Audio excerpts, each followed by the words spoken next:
जाता है जो पवित्र आत्मा है वही तो भगवान है, और उनका जो दिया गया आशीर्वाद होता है वो खाली नहीं जाता है। एक माँ बाप देखो कितना अपने बच्चों के लिए सोचते हैं कि हम संतों को बुलाएंगे, भक्तों को बुलाएंगे, गुरुजनों को बुलाएंगे और एक आशीर्वाद के रूप में यहाँ सत्संग होगा। कितना अपने बच्चों के अब जो लोग नहीं मानते संत गुरुजनों को, वो लोग क्या करते हैं, पूजा पाठ करते हैं, अनेक देवी देवता की पूजा करते हैं, लेकिन क्यों करते हैं? हमारे बच्चे सुखी बने, हमारे बच्चों के जीवन में शांति आए। चाहे कोई भी देवी देवता का आशीर्वाद दिलवाए, चाहे कुछ भी करें पूजा पाठ, लेकिन किस लिए करते हैं? केवल अपने बच्चों के सुख के लिए, सुकून के लिए, हमारे बच्चे सुखी बने। लेकिन दुर्भाग्य कब होती है उनकी, जब वही बच्चे माँ बाप का कहा नहीं मानते हैं और ऊपर से कह देते हैं हमारे लिए किए ही क्या हो। ऐसा जब बोल देते हैं तब उनको कितना कष्ट होता है, कितना दुखी होते हैं। तो मैं कह रही थी ये जो ननगौ भैया सत्संग रखे हैं, किस लिए रखे हैं? कि हमारे बच्चे सुखी बने। हम देवी देवता की पूजा करते हैं तो विशेष उसमें लाभ नहीं होता है, थोड़ी देर के लिए मन को एक पवित्र भावना जगती है, हाँ हमने कुछ किया, पूजा पाठ करवाया, बाकी कुछ विशेष लाभ नहीं होता है। क्योंकि जो देवी देवता है वो हमें कुछ बता नहीं सकते, बोल नहीं सकते हैं, तो जड़ है, वो क्या बताएंगे। लेकिन जब संत गुरुजन का आगमन होता है तो हमें एक अच्छा आशीर्वाद के रूप में अच्छे विचार देते हैं। क्योंकि आज हमारे जीवन में विचारों की ही आवश्यकता है। आज आदमी विचार न मिलने के कारण, अच्छा विचार न मिलने के कारण भटक गया है। न जाने कितना क्या क्या खा रहा, न जाने क्या पी रहा, न जाने क्या सोच रहा, क्या बोल रहा, क्या कर रहा अपने जीवन में, कितना बिगड़ा हुआ है आदमी। क्यों बिगड़ा है? उसे अच्छे विचार नहीं मिले हैं, सद्बुद्धि नहीं मिली है, अच्छे लोगों की संगत नहीं मिली है, सद्विचार नहीं मिला है। यही कारण है कि आदमी भटक गया है और वो ना जाने क्या क्या जीवन में कर रहा, अपने जीवन को कितना वो बर्बादी की ओर लेके चला जा रहा है।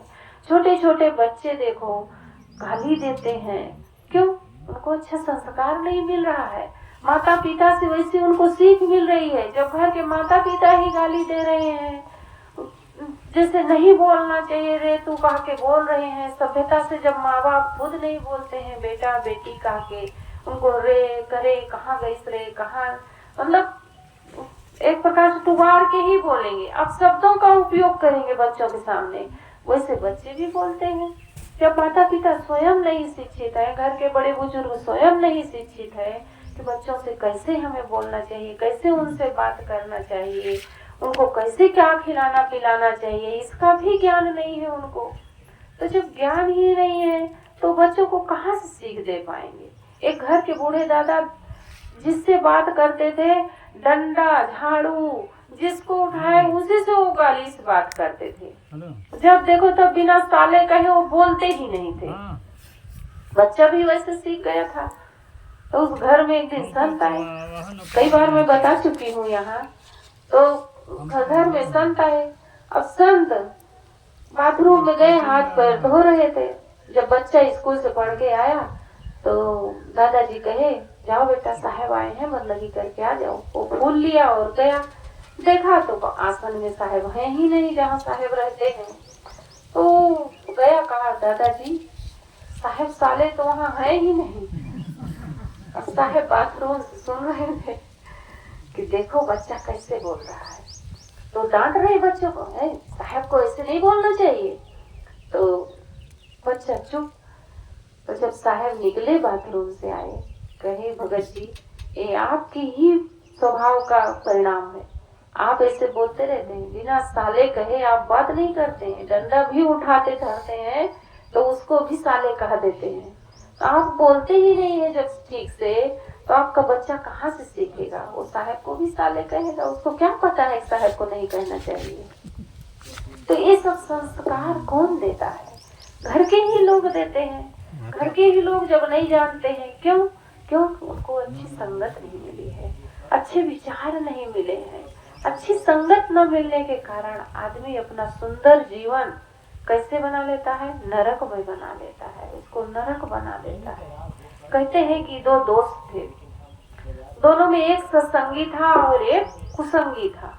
वो शराब पीता था, बहुत उसकी गंदी आदत बिगड़ चुकी थी, सत्संग में जाता ही नहीं था। उसका जो मित्र था वो सत्संगी था, उसको बार बार कहता था चलो भाई सत्संग में चलते हैं, वहां बैठते हैं, लेकिन वो जाता ही नहीं था। नहीं मैं नहीं जाऊंगा। क्यों? तो उसे अच्छी ही नहीं लगती थी संतों की बातें, उसका मन तो दुर्व्यसन में था। एक दिन बहुत कहा तो कहा चलो चलता हूँ, बैठ जाता हूँ। गया, थोड़ी देर पीछे बैठा, क्योंकि शराब पीता था तो अच्छे लोगों के बीच में भी वो नहीं बैठ सकता है। पीछे बैठा सबसे, तो 5 मिनट बैठा, उसका मन नहीं लगा, उठ के चला गया। खूब शराब पिया था, जाते जाते रास्ते में ठोकर लगा, गिरा और मर गया। जब उसको यमराज लेने आए, ले गए तो उसका लेखा जोखा किया गया कि इसने जीवन में क्या क्या किया है, अपने भक्ति धर्म ज्यादा किया है कि कुकर्म ज्यादा किया है। तो लेखा जोखा हुआ तो कहे नहीं, ये तो पूरा जीवन दुष्कर्म किया है, शराब कबाब सब किया है, ये तो सत्संग किया ही नहीं है अपने जीवन में। फिर देखता है नीचे में, अरे नहीं नहीं, ये 5 मिनट सत्संग सुना है अपने जीवन में। तो कहे रुक जाइए, धर्मराज कहे रुक जाइए रुक जाइए, ये 5 मिनट सत्संग भी सुना है अपने जीवन में, इसके फल में इसको क्या मिलना चाहिए। तो धर्मराज यमराज ने कहा कि जब ये 5 मिनट सत्संग सुना है तो उसके बदले में इसको 25 दिन फिर से मानव जीवन दे दो। तो कहे कि ठीक है। उसको फिर से मानव खाने में 25 दिन के लिए भेज दिया गया। तो उसने सोचा कि मैं अब 25 दिन ही तो मेरा जीवन है, तो 25 दिन को हम क्यों ना इसको अच्छे से जीवन जी लूं। देखिए, जो मौत को देखता है वो हर समय अच्छा ही काम करता है, जो मौत को नहीं देखते वो भूले रहते हैं, वही गलत काम करते हैं। वो गलत बोलेंगे, गलत खाएंगे, गलत सोचेंगे, गलत करेंगे। क्यों? उनको मौत की याद ही नहीं है। उनको तो ऐसे लगता है हमें अब सदा के लिए यहीं रहना, हमें इस दुनिया से जाना नहीं है। तो उसके समझ में आया कि मैंने अपना पूरा जीवन तो बर्बाद कर दिया, अब 25 दिन के लिए ही हमें मिला है मानव जीवन, तो मैं इसको अच्छा से क्यों न बिताऊं। तो सीधे घर न जाकर के कहाँ चला गया, आश्रम में चला गया, संतों के पास गया और वहीं बैठ करके वो सत्संग सुना। 25 दिन बढ़िया सेवा किया, खूब भक्ति किया, खूब श्रद्धा से प्रेम से खूब सत्संग सुना, अपने जीवन को अच्छे से जिया वो 25 दिन हंसी खुशी से। 25 दिन बाद फिर मौत आई।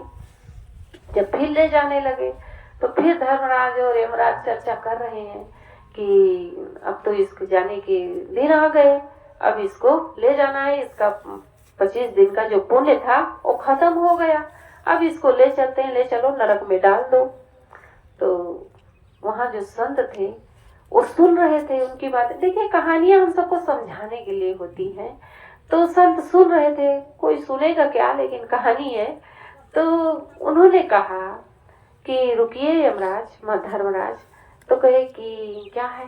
कहे ये आदमी 5 मिनट सत्संग सुना था, तो आपने उसके बदले 25 दिन का इसको उम्र बढ़ा दी, और इसने आ करके यहाँ 25 दिन रह करके 1 मिनट भी अपना व्यर्थ नहीं जाने दिया, अपने पूरे जीवन को परोपकार में लगाया, अच्छा सत्संग किया, भक्ति किया, सेवा किया, तो उसके फल में आप इसको क्या देंगे। 5 दिन मिनट के सत्संग से 25 दिन को इसको अच्छा जीवन मिला। अब 25 दिन ये सत्संग किया है तो उसके बदले में आप इसको क्या देंगे। तो वो चुप, कहे हाँ बात तो सही है। तो कहे इसके बदले में इसको हम स्वर्ग दे देंगे। देखिए, सत्संग हमें, सद्विचार हमें कहाँ स्वर्ग में पहुंचा देता, कहाँ नरक में जा रहा था, लेकिन कहाँ वो 5 मिनट का सत्संग उसको कहाँ पहुंचा दिया, स्वर्ग में पहुंचा दिया। हम सब कहाँ से हमें अच्छे विचार मिलेंगे जब तक हम संत गुरुजनों के पास नहीं जाएंगे। बहुत बिगड़ा है हम सबका जीवन, बहुत बनाना पड़ेगा। कहा जाता, गुरुदेव जी बताते थे सच्ची घटना, सदगुरु अभिलाष साहिब जी, कि मैं अयोध्या जीयनपुर आश्रम में था, सत्संग चल रहा था, एक भक्त आए और बैठे, थोड़ा देर 10 मिनट बैठे, सत्संग चल रहा था, बैठे और तुरंत उठे वो चले गए। तो गए और दूसरे दिन वो फिर आए और दूसरे दिन साहब के पास बैठे और रोने लगे गुरुदेव जी के पास। गुरुदेव जी ने कहा क्या बात है बेटा, बोलो तो। कहे साहेब कल अगर आप नहीं होते तो मैं बहुत बड़ा पाप कर डालता। गुरुदेव जी कहे क्या? कहे कि मैं आया यहाँ बैठा, थोड़ी ही देर बैठा आपके सत्संग में, लेकिन उतने ने ही हमें बहुत बड़े पाप से बचा दिया। कहे क्या बात हुई थी?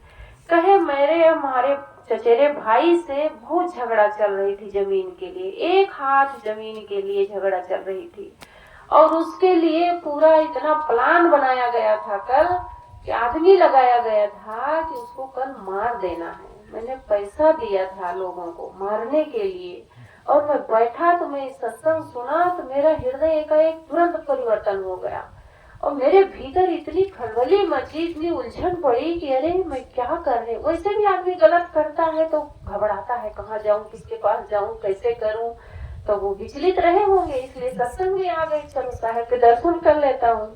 लेकिन देखिए उनका वही उतना सत्संग 10 मिनट का उनके जीवन को बदल दिया। वो कह रहे थे कि मैं तुरंत उठा और यहाँ से भागते भागते गया, अपने भाई को फोन लगाया, भाई उनका वहाँ रहता था दिल्ली में कहीं, उसको फोन लगाए कि भैया हम ये काम अब नहीं करवा सकता हूँ, अपने ही भाई को मैं मरवा दूं, थोड़ी सी जमीन के लिए भी था, यहाँ से कुछ लेकर के नहीं जाना है, मैं ये काम नहीं करूंगा। उसने कहा अरे तुम मूर्ख हो, पैसा दे दिया गया है, पागल हो गए हो जाता काम तमाम। कहे ना मुझसे नहीं हो सकता, मैं बिल्कुल नहीं करने दूंगा।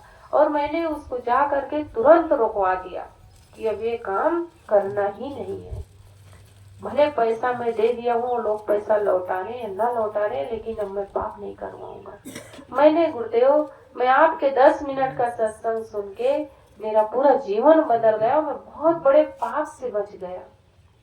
देखिए सत्संग कैसे हमारे जीवन को बदल देता है। लेकिन लोग वहाँ बैठना ही नहीं चाहते, जाते ही नहीं है। सबसे बड़ी दुर्भाग्य है कि अपने बच्चों को जब हम नहीं ले जाते हैं। बच्चों को सत्संग केवल बूढ़ों के लिए थोड़े होता है भाई, तुम तो पक गए हो, तुम्हें कोई जरूरत नहीं है, तुम्हारे ऊपर कोई प्रभाव पड़ने वाला नहीं है। प्रभाव किनके ऊपर हमें डालना है? बच्चों के ऊपर डालना है। बच्चे जब तक अगर हमारी बात मान रहे हैं, जान रहे हैं, तो उनको वहाँ भले एक दिन नहीं पढ़ेंगे तो कुछ नहीं बिगड़ेगा, वो कार ना पाए लेकिन संस्कार देना उनको जरूरी है। तुम कार के लिए उनको पढ़ा रहे हो, लिखा रहे हो, कमा रहे हो पैसे, लेकिन सत्संग में नहीं ले जाते हो उनको। डांट फटकार के ले जाना चाहिए, चलो वहाँ बैठो, थोड़ी देर सुन के आओ। बच्चों को बहुत जरूरी है। और कहते हैं आज बच्चे कहाँ नहीं मानते हैं, छोटे छोटे जो बच्चे देखो तो शराब पी रहे हैं, गुटखा खा रहे हैं, तम्बाकू खा रहे हैं, उनकी बेटी के साथ, उनकी बहू के साथ उल्टा सीधा करेंगे ही, क्योंकि मन अनादिकाल का अभ्यासी है विषयों का। इसको विषयों की खुराक मिल रही है, गंदी चीजों की खुराक मिलते आई है, वो उसी में बलवान हो गया है, मजबूत हो गया है, ऊपरी ओर उसी ओर फिर से बह जाता है। इसको अच्छे विचारों की खुराक हम देंगे तब ये सुधरेगा। अनादिकाल का ये बिगड़ा हुआ है, अनादिकाल का इसका अभ्यास हो गया है, वही करते करते उसी में वो मूढ़ बना हुआ है। इसको हमें अच्छे विचारों को दे दे करके, अच्छी खुराक को देकर, जो चीज खाएगा आदमी उसी से तो बलवान बनेगा। विषयों की खुराक पाते पाते उसमें बलवान बना हुआ है। अभी हम अध्यात्म की खुराक देने लगे, अच्छे विचारों की खुराक देने लगे, तो इधर हमारा मन बलवान हो जाएगा। बिना सत्संग के हम नहीं रह पाएंगे, बिना सदग्रंथ पढ़े हम नहीं रह पाएंगे, बिना संतों के दर्शन के हम नहीं रह पाएंगे। हमें वही अच्छा लगेगा। हम लोगों को कोई बैठा दे गलत जगह, बैठ पाएंगे? नहीं बैठ पाते हैं। हमें तो बस में भी अगर जाना पड़ जाता है तो वो 1 घंटे की अगर बस में बैठती हूँ तो मेरे लिए बड़ी समस्या खड़ी हो जाती है, क्योंकि सब के सब खाए हैं गुटखा, कोई शराब पी के बैठा, कोई बीड़ी पी के बैठा, कोई गुटखा खा के बैठा। अब बैठती हूँ तो ऐसे लगता है जैसे मेरे रोए रोए से वो सब घुस रहा है अंदर। इतनी उल्टी, इतनी घबराहट, इतनी बेचैनी हो जाती है, कब मैं उतर जाऊं। बस में मेरा जाना आना बहुत कम हो गया है। दूर लंबी सफर करना होता है तो मैं आश्रम में मना कर देती हूँ, साहब मैं नहीं जाऊंगी, तो बैठते ही तो मेरी परेशानी बढ़ जाती है। उसमें प्राइवेट गाड़ियों में नहीं लगता, क्योंकि उसमें कोई कुछ खाया ही नहीं है, और बस में बैठो तो बहुत लोग हैं। तो अच्छी जगह जब जाने लगता है आदमी तो उसमें बलवान हो जाता है, फिर वो चीज उसको अच्छी लगने लगती है। तो मैं क्या कह रही थी, इस घर में नई बहू का आगमन हुआ है, वो लक्ष्मी के रूप में इस घर में आएगी, उसकी कितनी भाग्य देखो कितनी अच्छी है, ऐसे सत्संगी परिवार में आ गई, ऐसे सत्संगी घर में आ गई है जहाँ पर उसको संतों के दर्शन होंगे, अच्छे विचार मिलेंगे। अब उसका संस्कार कैसे है, वो क्या लेके आई है, उसके विचार कैसे हैं, वो अब करेगी कि नहीं करेगी, वो उसका है काम, उसका कर्म है, उसका संस्कार है। लेकिन सचमुच में उसकी सौभाग्य है कि जैसे घर में उसका आगमन हुआ है, जहाँ न कोई एक बीड़ी भी पीने वाला नहीं है, एक तम्बाकू खाने वाला नहीं है, गाली गुप्ता देने वाला नहीं है, किसी प्रकार के उसको यहाँ पर कुसंस्कार मिलने वाला ही नहीं है घर से, परिवार से। तो इस सचमुच में सौभाग्य उदय होती है, यही मंगलमय घड़ी आना है। मंगलमय घड़ी आई है, कोई जाने या न जाने, कोई जाने या न जाने। देखिए कितना सुंदर भजन है, कोई जाने इसको या न जाने, लेकिन उसकी किस्मत देखो कितनी अच्छी है। और इस सचमुच में हम सब के जीवन का मंगल है कि हम सब के जीवन में सदगुरु मिले हुए हैं, संत गुरुजन मिले हुए हैं, संतों की संगत मिली हुई, अच्छा विचार मिला हुआ है। ऐसा जीवन कहाँ सबको नसीब है। हम सब भी भाग्यशाली है, हम सबका जीवन भी मंगलमय है। जिसके जीवन में गुरु का मिलना ही सबसे बड़ा मंगलमय होता है। जिसको गुरु मिल गए, समझो कि उसका जीवन, कल ही अभी मैं कही, गुरु नहीं तो जीवन शुरू नहीं। कल वहाँ बड़ी सत्संग हो रहा था कुटी में, आश्रम में पूरा, वो कहते गुरु नहीं तो जीवन शुरू नहीं। जिस दिन हमारे जीवन में गुरु मिल जाते हैं, उसी दिन से हमारा असली जीवन शुरू हो जाता है। क्योंकि हमें अपने आप की परख हो जाती है, अपने स्वभाव की परख हो जाती है, अपने मन की हमें परख होने लगती है कि हमारा मन अच्छा सोच रहा, गलत सोच रहा, हम किसी के साथ गलत कर रहे हैं कि अच्छा कर रहे हैं, हम अच्छा खा रहे हैं कि नहीं खा रहे हैं, हम क्या बोल रहे हैं, सही बोल रहे हैं, गलत बोल रहे हैं। हर चीजों की हमें जो ज्ञान होता है वो कहाँ से मिलता है, गुरुजनों से मिलता है। संत गुरुजन ही दे सकते हैं, अच्छे विचार हमें संतों से ही मिल सकता है। अब चाहे वो सफेद कपड़े पहने हो साधु का, और चाहे पैंट शर्ट ही पहने हो, अच्छा विचार हमें जहाँ से मिले वही साधु विचार है। फिर वो किसी से भी मिले, ऐसा नहीं है कि केवल जो सफेद कपड़ा पहन लिए, लाल कपड़े पहन लिए और साधु बन गए, उन्हीं से ही हमें ज्ञान मिलता है। आप सबके भी कपड़े में भी हमें ज्ञान मिलता है। और मैं तो जान समझती हूँ कि यहाँ जितने बैठे हैं सब संत रूप ही है। भले मंच पे बैठ के प्रवचन ना कर पाए, लेकिन सब पवित्र आत्मा है। और इन पवित्र आत्माओं को मैं कह रही थी कि जो आशीर्वाद होता है वो निरर्थक नहीं जाता है, क्योंकि पवित्र आत्माएं जो होती हैं वो भाव से जो काम करती हैं। ये हम सबकी सौभाग्य है, हम सबके जीवन में सदगुरु मिले हुए हैं। मंगलमय घड़ी आई है, कोई जाने या ना जाने। बहुत सुंदर भजन हम सब गाए थे मिल करके। आइए हमारे बीच में हमारी साध्वी बहन सुप्रभा साहब जी हैं। मैं आपसे निवेदन करती हूँ, काफी अपने अमृत विचार हम सबके बीच रखने की कृपा करें।